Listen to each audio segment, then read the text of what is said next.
We couldn't have asked for a better stage to showcase this film. Thank you so very much.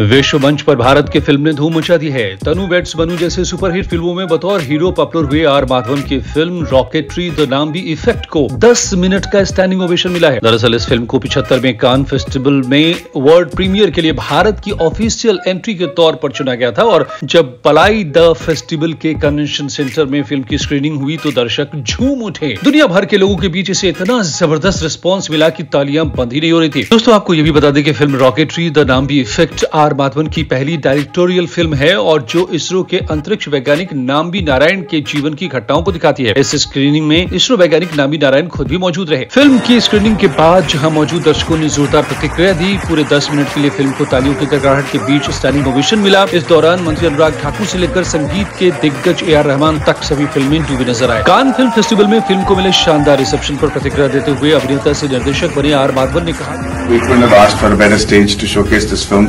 Thank you so very much.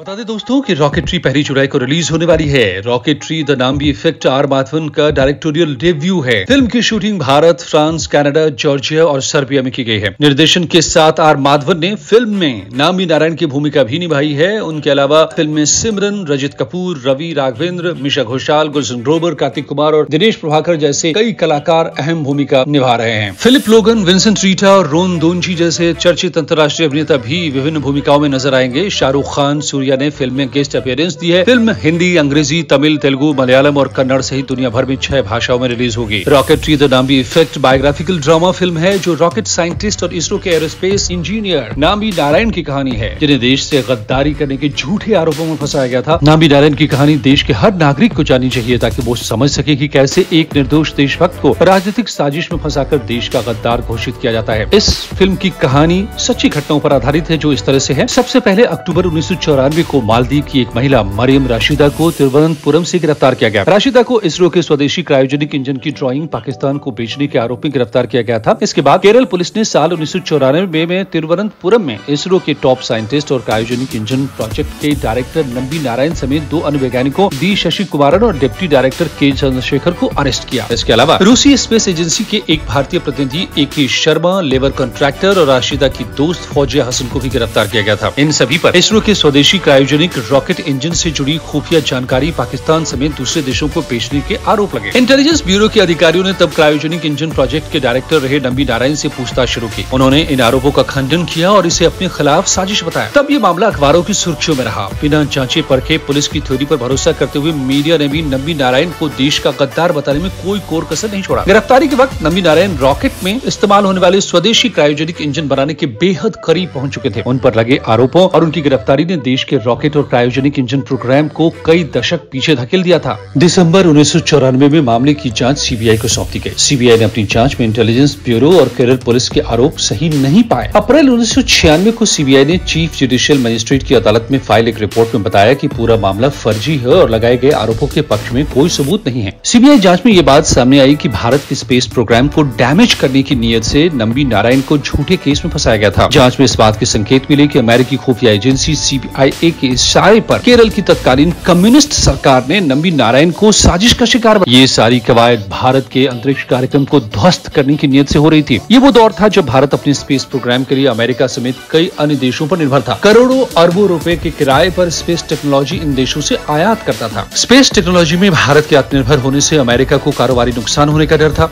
SIT के जिस अधिकारी CB Mathews ने नम्बी के खिलाफ जांच की थी उसे केरल की कम्युनिस्ट सरकार ने बाद में राज्य का DGP बना दिया। CBI जांच में CB मैथ्यूज के अलावा तब के एसपी के जोशुआ और एस विजयन के भी इस साजिश में शामिल होने की बात सामने आई। माना जाता है कि अमेरिकी खुफिया एजेंसी CIA ने इसके लिए केरल की तत्कालीन कम्युनिस्ट सरकार में शामिल बड़े नेताओं और अफसरों को मोटी रकम मुहैया कराई थी। असल में देश से गद्दारी नंबी नारायण नहीं बल्कि ये लोग कर रहे थे। मई 1996 में कोर्ट ने CBI की रिपोर्ट को स्वीकार कर लिया और इस केस में गिरफ्तार सभी आरोपियों को रिहा कर दिया। मई 1998 में तत्कालीन CPM सरकार ने मामले की फिर से जांच के आदेश दिए। सुप्रीम कोर्ट ने केरल सरकार द्वारा इस मामले में फिर से जांच कराने के आदेश को खारिज कर दिया। साल 1999 में नंबी नारायण ने मुआवजे के लिए कोर्ट में याचिका दाखिल की। 2001 में राष्ट्रीय मानवाधिकार आयोग ने केरल सरकार को उन्हें क्षतिपूर्ति का आदेश दिया, लेकिन राज्य सरकार ने इस आदेश को चुनौती दे दी। अप्रैल 2017 को सुप्रीम कोर्ट में नंबी नारायण की याचिका पर उन पुलिस अधिकारियों पर सुनवाई शुरू हुई जिन्होंने वैज्ञानिक को गलत तरीके से केस में फंसाया था। नारायण ने केरल हाईकोर्ट के उस आदेश के खिलाफ सुप्रीम कोर्ट का रुख किया जिसमें कहा गया था कि पूर्व DGP और पुलिस के 2 सेवानिवृत्त अधीक्षकों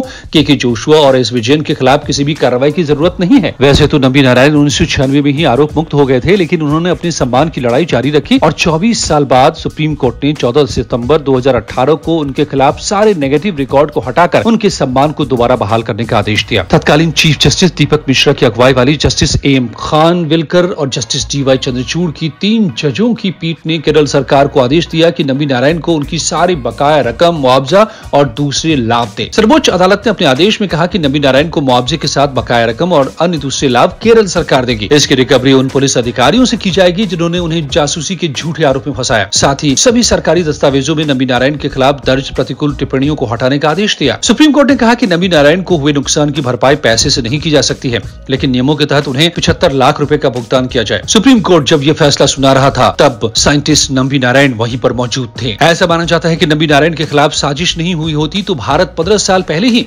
स्वदेशी क्रायोजेनिक इंजन बना चुका होता। उस दौर में भारत क्रायोजेनिक इंजन टेक्नोलॉजी पाना चाहता था। अमेरिका ने इसे देने से साफ इनकार कर दिया था और रूस से समझौता करने की कोशिश हुई। बातचीत अंतिम चरण में थी, लेकिन अमेरिका के दबाव में रूस भी मुकर गया था। तब नंबी नारायण ने भारत सरकार को भरोसा दिलाया कि वो अपनी टीम के साथ स्वदेशी क्रायोजेनिक इंजन बनाकर दिखाएंगे। वो अपने मिशन को सही दिशा में लेकर आगे बढ़ रहे थे। तभी अमेरिका के इशारे पर उनके खिलाफ खुद केरल की सरकार के लोगों ने साजिश की। नंबी नारायण ने अपने साथ हुई साजिश पर रेडी टू फायर हाउ इंडिया एंड आई सर्वाइव्ड द इसरो स्पाई केस नाम से एक किताब भी लिखी है। देश के इस महान वैज्ञानिक के साथ हुई साजिश के खिलाफ भाजपा को छोड़ किसी भी राजनीतिक दल ने कभी आवाज नहीं उठाई। बीजेपी सांसद मीनाक्षी लेखी इस मामले को बहुत पहले से खुलकर उठाती रही हैं। उन्होंने 2013 में प्रेस कॉन्फ्रेंस कर इस साजिश के तमाम पहलुओं को उजागर किया। 2019 में बीजेपी सरकार में उन्हें पद्म भूषण सम्मान से भी नवाजा गया। नंबी नारायण ने कहा कि पद्म भूषण सम्मान से नवाजे जाने की मुझे खुशी है। मुझे सभी अब स्वीकार कर रहे हैं। पहले सुप्रीम कोर्ट ने मुझे निर्दोष बताया, फिर केरल सरकार मेरे पास आई और अब केंद्र ने भी मुझे स्वीकार कर लिया है। नंबी नारायण के जीवन में हुए इन्हीं सब घटनाक्रम पर R माधवन ने ये फिल्म बनाई है। कांस फिल्म फेस्टिवल से इतर एक इंटरव्यू में माधवन ने फिल्म कंपेनियन से कहा कि उन्हें रॉकेटरी को लेकर लगातार डर लगता है। उन्होंने कहा कि मेरा एक बेटा है।